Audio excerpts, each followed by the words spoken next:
કરીએ તો કલ્યાણપુરના ટંકારિયા ગામે ભારે વરસાદથી પાણી.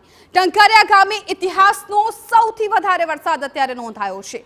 વરસાદનું પાણી રોડ અને બસ સ્ટેન્ડ સુધી પહોંચી ગયું છે. આપ દ્રશ્યો જુઓ કે જ્યાં ટ્રેક્ટર પણ પાણીમાં ડૂબી ગયા હતા. લોકોના ઘર આખા પાણીમાં ગરકાવ થઈ ગયા છે. બસ સ્ટેશન હોય, રોડ હોય કે પછી સોસાયટીઓ હોય કે ઘર હોય, આ તમામ વિસ્તારો છે પાણીમાં ગરકાવ થયા છે.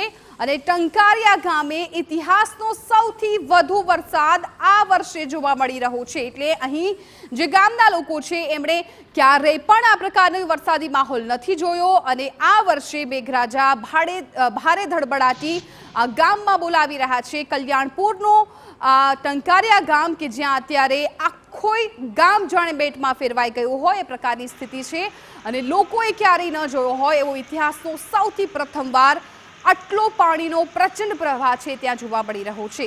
આ સોસાયટી છે પણ તમને જોતા નહીં લાગે કે આ સોસાયટી છે, કેમ કે જ્યાં જુઓ ત્યાં વરસાદી પાણી છે ભરાઈ ગયા છે.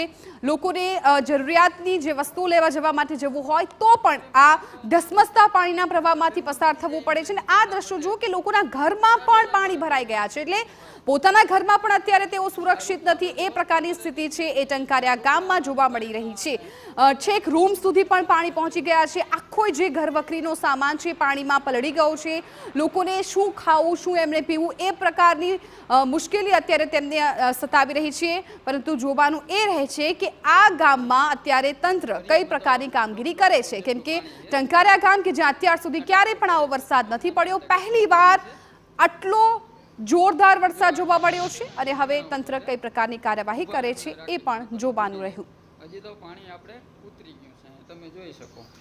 દેવભૂમિ દ્વારકા જિલ્લાના કલ્યાણપુર તાલુકામાં મેઘરાજાએ સવારથી જ ધોધમાર બેટિંગ કરી છે. ત્યારે જે કલ્યાણપુર તાલુકાના આસપાસના જે ખેતરો છે તે ખેતરોમાં અત્યારના હાલ પાણીમાં ગરકાવ થયા છે. સાથે જ જે લોકોના ઘરો છે તેમાં પણ પાણી છે તે ઘૂસી ચૂક્યા છે. હરિપર, પાનેલી, રાવલ સહિતના વિસ્તારોમાં હાલ અત્યારના જળબંબાકાર જેવી સ્થિતિ જોવા મળી રહી છે. સાથે જ લોકોના અવર જવર કરવા પર હાલાકીનો સામનો કરવો પડી રહ્યો છે. ત્યારે વહેલી સવારથી જ મેઘરાજાએ તોફાની બેટિંગ કરતા જનજીવન પર પ્રભાવિત થયું છે. જય ગોસ્વામી, TV9, દેવભૂમિ દ્વારકા. તો અત્યારે ટંકારિયા ગામના અલગ અલગ વિસ્તારના દ્રશ્યો છે. ઘર હોય, સોસાયટી હોય કે ખેતરો હોય, જ્યાં જુઓ ત્યાં માત્ર પાણી દેખાઈ રહ્યું છે. લોકોને ઘરમાં રહેવા માટે પણ જગ્યા નથી. જાવું તો જાવું ક્યાં એ પ્રશ્ન અત્યારે ટંકારિયા ગામના લોકોને થઈ રહ્યો છે. ખેતરોમાં પણ પાણી ભરાઈ ગયા છે. એટલે આખા વર્ષ તેમણે જે પાકની રાહ જોઈ હોય તેમને આર્થિક રીતે પણ ફટકો પડી શકે છે, કેમ કે આખા વર્ષ જે પાકની રાહ જોતા હોય છે એ પાક આ વરસાદી પાણીમાં ધોવાઈ જાય એ પ્રકારની સ્થિતિ અત્યારે ટંકારિયા ગામમાં જોવા મળી છે. દ્વારકામાં ફરી એકવાર ધોધમાર વરસાદ શરૂ થયો છે અને થોડા જ વરસાદમાં પાણી ફરી વળ્યા. બજારોમાં પાણી ભરાવાની શરૂઆત થઈ ગઈ છે. વધુ વરસાદ પડશે તો ફરી જળબંબાકારની સ્થિતિ સર્જાશે.